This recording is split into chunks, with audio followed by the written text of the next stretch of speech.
As instructional designers, we have ongoing conversations about various learning theories and how we can apply them to e-learning and our instructional designs. But another line of inquiry that we should include in our conversations is that of instructional design theories, also just called design theories.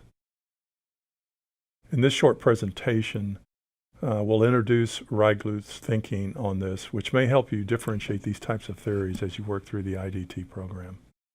And the resources for this are taken from a collection of writings that Reigluth has edited. And he has several volumes of instructional design theories and models. So what are design theories? And more importantly, what are they not? According to Reigluth, there are 4 characteristics which you see here. The first is that they are design-oriented, where we give consideration to the best way to achieve the learning goals. Design theories help us really to identify situations appropriate to the method of instruction as well as the situations, and really helps us identify even those things that are not appropriate. Design theories should be probabilistic rather than deterministic, and we'll talk more about that later. And this may surprise you, but values are the final characteristic, and we'll talk about that more also. So let's go through each of these in a little more detail. So learning theories are what we call descriptive theories. They help explain how learning works. Design-oriented theories, on the other hand, are prescriptive, meaning that they act as guidelines on how to promote learning. And this is important to remember. Learning theories inform us as we make our design decisions.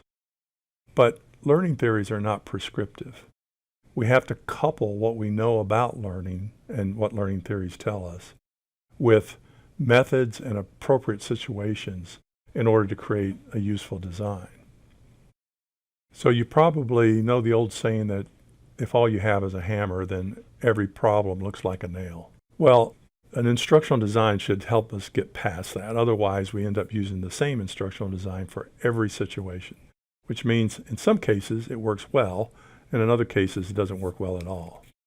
So we have to have this understanding of the methods and situation, and that has to be critical to our decisions about the instructional design. So we need to evaluate the nature of what is to be learned, the nature of the learner, the learning environment, constraints, and desired outcomes. Besides being prescriptive, another characteristic of design theories is that they have probabilistic methods, which we mentioned earlier. Now that's to say that the design doesn't guarantee the desired outcomes, but they do increase the probability of achieving the outcomes.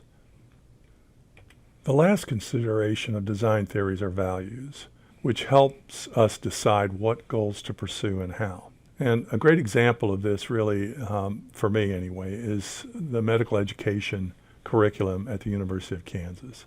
And during the last couple of years, faculty created a new method of case-based collaborative learning that was very specific to medical education. And they made it interdisciplinary in nature. So it included medical, science, nursing, and health administration topics within realistic patient scenarios. So instead of learning in a traditional curriculum, little pieces one at a time, and then you had to somehow aggregate all that together near the end of the program, University of Kansas School of Medicine has decided that that entire patient care scenario and all the medicine and science and nursing and health requirements that go into it should be a part of learning at every level. So that's a good example of organizations that conduct learning programs and have carefully identified their values within the instructional design. Another way of understanding design theory is to think about what ID theories are not. Well, they're not learning theories, which hopefully that's clear by now, but they're greatly informed by learning theories as a way of understanding how people learn in given situations.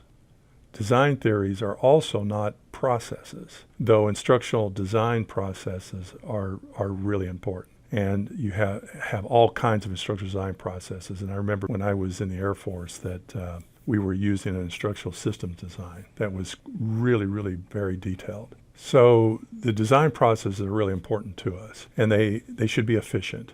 but they should also be agile and flexible, especially within the design orientation methods and situations that are selected, or if the values have changed in some way. Finally, we should remember that design theory is not curriculum theory. The latter is essential, however, to what should be learned. And that's what curriculum theory is all about, identifying those things, while design theory is focused on how best to learn. So the bottom line is that we generally start with an instructional situation. We then expand out and look for instructional methods to develop within some design theory. And in that process, we are informed by learning theory. Also, though, we have to remember that the design theories must be sensitive to learning technology, since these environments can constrain and drive what methods and situations are possible. If you're interested in learning more about design theory, look for Reiglut's and others' collection of writings on instructional design theories and models. His collection is in a number of volumes, and they're titled Instructional Design Theories and Models. The one that I used was Volume 3, which is his attempt to build a common knowledge base to expand this concept of instructional design theory.